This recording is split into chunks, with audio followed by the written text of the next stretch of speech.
Good afternoon, friends. Welcome to Monday. I almost forgot the day of the week again. Even though I've been doing these daily, you'd think my brain might have a better concept of the days of the week than it currently does. But that's just not how my brain works, unfortunately. Anyway, today's off to a good start. It is just a little past 5 p.m. now, so around the same time I filmed the start of yesterday's vlog. It's been good. I didn't get as much sleep as I did yesterday, so chances are I'm going to be pretty tired later tonight. Maybe a little grumpy, we'll see. Kayla's work week is almost over, so maybe we'll catch up on some sleep during their days off. Who knows though? We have Dungeons and Dragons on Thursday, so yeah, not as much sleep on that day, assuming we can actually play, but it all depends. I am about to jump right into my writing. Yesterday I did kind of determine that I get better work done at night, so maybe I'll save that for working on the Sayada's War, but I want to get my work writing done and to just kind of spend a few hours sitting with the work and getting it done, instead of feeling like I have to rush it, because rushing it is what led to my burnout that required me to take 3 days off this past week. So I'm just going to take my time, and I'm not going to worry about the time it takes to get to 4,000 words. I'm not going to worry about, like, if I reach 4,000 words in a short time, I'm not going to be like, oh, I can get more words done, because that is a quick ticket to burnout. And, like, if I'm feeling the momentum, maybe I can go a little over, but my main priority is just sitting down with the work, letting myself and the work itself breathe, and take it easy. Anyway, I have coffee, so let's go ahead and share our first sip of the day together.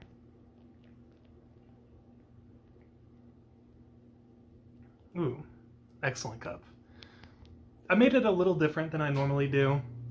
For the past, 6 months, I've been putting the creamer in the cup first and then the coffee. But this time I did it the way I used to, where I pour the coffee first and then I add the creamer. And I don't know, maybe it's the coffee itself, but I definitely taste the coffee more prominently. And it's not even like I didn't put my usual amount of creamer in there. I think I probably just put a lot of grounds in the coffee today. It tastes fine, I like it, but the coffee flavor is a lot more prominent than normal. I could get used to that though. But I also wanted to address, my mom's mentioned the hoodie I wear on these vlogs, or just the hoodie I wear on a regular basis really, because of the purple color. Purple is my favorite color, by the way. It's awesome. And I can't really show it off well, but it's actually like a Persona 2 hoodie. There's also like a graphic on the back, but trying to turn and show you guys wouldn't be very intuitive. But basically it's a picture of Tatsuya and Maya from Persona 2, like framed in a butterfly outline, like Philemon. So, yeah. It's Atlus put out some official Persona 1 and 2 merch earlier this year, and I knew I had to get some, because how often do they sell merch related to the first 3 Persona games? And when I say 3, I mean 1 and 2, because Persona 2 was split into 2 games. Is that common knowledge? I'm not entirely sure.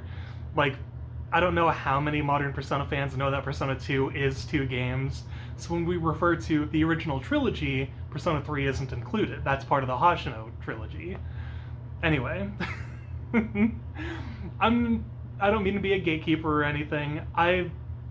For years, I was kind of in that mindset of, it's something I thought about recently with Trails, too, or, kind of maybe the opposite of gatekeeping. It's been encouraging people to play these games, and I know I bothered Kayla, my partner, about it for years, and, the older I get, the more I'm like, you know what, no, I'm not going to recommend Trails to everyone, because it's not for everyone, and, the more I see some people talking negatively about it, especially as the series grows in popularity, I'm like, oh, okay, no, the games just aren't for you then, and that's totally fine. It's if you like really long stories with incredible world building, then yeah, give it a try. If you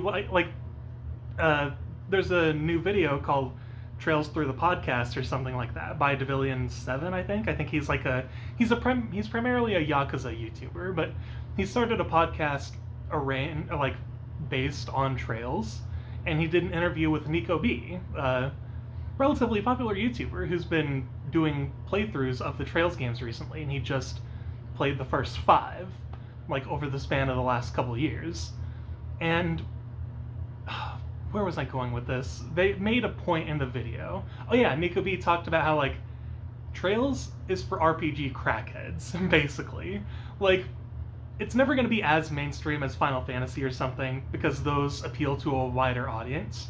But Trails is designed for the people who like fishing for details, who enjoy lots and lots of reading, because, like, my big thing about the Trails series is if you really want to get the full experience, you want to talk to every NPC every chance you get when the story, like, refreshes their dialogue, because there's a lot there. It will make your playthroughs, like, double the length that they would be if you just ignored them, because there's a lot of dialogue. But that's what I mean when I say, like, these games are for the people who like to read and who like to take their time and not rush it. And unfortunately, the nature of the Trails series has been people trying to catch up and, like, trying to reach the latest game so that way they can be part of the conversation. And that's been a big issue with modern society, especially with social media. People aren't playing video games or, like, reading books or watching movies for the sake of enjoying them. They're doing them as, like, a one and done thing to essentially be part of the conversation. And it's like, I'm not going to call that a bad motivation, but personally, I feel like that is not a very good way to enjoy media, because if you don't allow yourself to take your time, and if you don't allow yourself to, like, replay a game multiple times, you won't get the full experience, in my opinion. Games aren't meant to just be, like, one and done. There's so much that goes into them, and the Trails games especially have so many missable things in them that it's worth replaying. It's worth, like, going back, checking different dialogue options or something like that, or, you know, talking to more NPCs if you maybe didn't talk to them the first time around. There's a lot to discover in games when you play them a second time or even a third time. Same goes for reading books or watching movies. Generally, you're gonna get something different out of it than you would if you just one and done did it. One and did doesn't roll off the tongue as easily. If it was just a one and done deal for you, that's the phrase I was looking for. That's just my own personal philosophy with media, though. I'm trying to allow myself to take my time a little more. My big thing with Trails is I'll take my time reading, like, dialogue and stuff, and I try not to skip animations when in combat, because I feel like the animations are part of the experience. And in the few times that I have played Trails games and I start rushing, usually towards the end, I don't enjoy the games as much as I do when I just take my time. Like with Trails of Cold Steel 2, I tried rushing through the end of that game when the end of the game was like 10 hours longer than I expected, and I just didn't enjoy it as much. Same went for Trails to Azure, almost. I did end up really enjoying that one, but I lost a lot of momentum and I got really burned out because I was trying to rush and the game was just getting really difficult. So I just struggled a lot, basically. And that forward momentum stopping essentially kind of ruined my enjoyment of the experience, when the enjoyment shouldn't come from finishing the game. The enjoyment should come from the journey itself, because if your enjoyment only comes from finishing the game, then, like, watch the ending, watch a cutscene compilation, that's perfectly fine. That's a totally valid way to consume media, I personally think, if that's, like, your bag of tea or whatever. Cup of tea, but I like bag of tea better. But, again, it's just, we all experience things differently, and I have my own personal philosophies, and I don't remember how I got into this conversation, but yeah, I love Trails, but I wouldn't recommend it to everyone. And the same went for something else. I was talking, oh yeah, Persona. That's how we got on this conversation. I finally worked my way backwards enough to remember. I used to recommend to everyone to play Persona 1 and 2. I'm like, play Persona 1 and 2, like, it's part of the series legacy, blah blah blah. And I will say now, give them a try. Do not feel obligated to beat them, because I tried, like, the other day when I kind of went down my downward spiral, and I was playing Persona 4, and I was like, oh, this is my favorite game of all time. That intrusive thought that went into my brain was like, but can you really call yourself a true Persona fan? Because I've played Persona 1, and I've beaten it, but only gotten one of the bad endings. And I'm like, can you call yourself a fan if you've not beaten 2, specifically, and if you've only gotten one ending from Persona 1? So my brain essentially told me, you can't have fun unless you do this less fun thing. And don't get me wrong, Persona 1 and 2 are good games, but they are pretty painful to play at times. Like, especially if you're, like, even for the era, the games are just kind of slow. The combat in 1 especially is very awkward with the way it has, like, position-based attacks. And it's, like, really cool in theory, but it is not implemented well, unfortunately. I feel like if they just gave Persona 1 the combat of the old-school Shin Megami Tensei games, they would have been perfectly fine. They wanted to experiment, though, and I can't fault them for that. Like, Atlus back then were very big on creating, like, these niche experimental titles. So Persona 1 was very much old-school Atlus's MO. But, yeah, just not into it, and I would recommend giving it a try, just don't feel obligated to beat it. If you want to experience the story, watch a playthrough, perhaps. Watch a playthrough of the original game, and then read the manga. The reason I suggest that is so that way you can still get the original experience and see what it was like, and kind of appreciate the history behind it. And then you can read the manga, which is a much more fleshed out version of the story. Anyway, I rambled on way longer than I intended to. Let's go ahead and take another sip of coffee, because why not? And now I should probably get back to writing, so I will check in with you guys later tonight. I have finished my work writing for the day, and it feels nice to have it done. It only takes me like a couple hours to write 4,000 words, and having done so 3 days in a row now, I have written 12,000 words for the month so far, which is pretty damn awesome, actually. And I kind of want to keep track of that as I go, as a metric to measure like how much I'm writing a month. So, you know, 3 days in August, I've written 12,000 words. And I did the math. If you continue this every day for like a week, excluding weekends, you'll write 20,000 words a week. And if you do that for like an entire month or like 5 weeks, you'll get a 100,000 word novel in a month, and it's awesome. I'm hoping to do that with the Sayada's War once the outline is finished, because I just love to start writing at a better pace, and now that I'm learning the exact pace I need to write at to make things more manageable for myself, it's getting easier to figure this out, to make sure I'm not overwhelming myself with my work, and to potentially get started writing a novel that I know I will enjoy, because the last novel I wrote, like, I couldn't really get behind the idea, and I feel like you can kind of tell reading it. The first act was really good, but it definitely started faltering in the second act, and I was unable to fulfill the promises I was setting up in the first act, if there were any in the first place. The first act almost feels like a completely different book from the second act. So, yeah, maybe I'll revisit that story concept one day, do a deep outline like I've been doing for the Sayada's War, and make it a story I'm more interested in, because I feel like every story I write deserves to see the light of day someday. It just will probably take some more time for some than others. You know what I mean? As for now, I'm probably going to listen to music and continue working on the outline for the Sayada's War. I might play a game. A friend of mine has been talking about Ys Memories in Celceta, which is the remake of Ys 4, and I kind of want to give it a try. I've had it on Steam for years. I think I have all the Ys games at this point, like now that I bought Ys 10 as well. Aside from 5, I will eventually download it because I think there's an English patch out there. I'm not entirely sure. I know that Ys 5 is kind of like the black sheep of the series, but yeah, I'm pretty sure I have every other game in the series, even Origin. But I do want to work on the Sayada's War first and foremost, because, again, just thinking about the way Brandon Sanderson writes and how writing is his way of spending his free time, basically, I'm starting to find that enjoyment in the writing process myself again, and recognizing that I do enjoy it, and I think the reason I got so burned out was the pace at which I was writing before.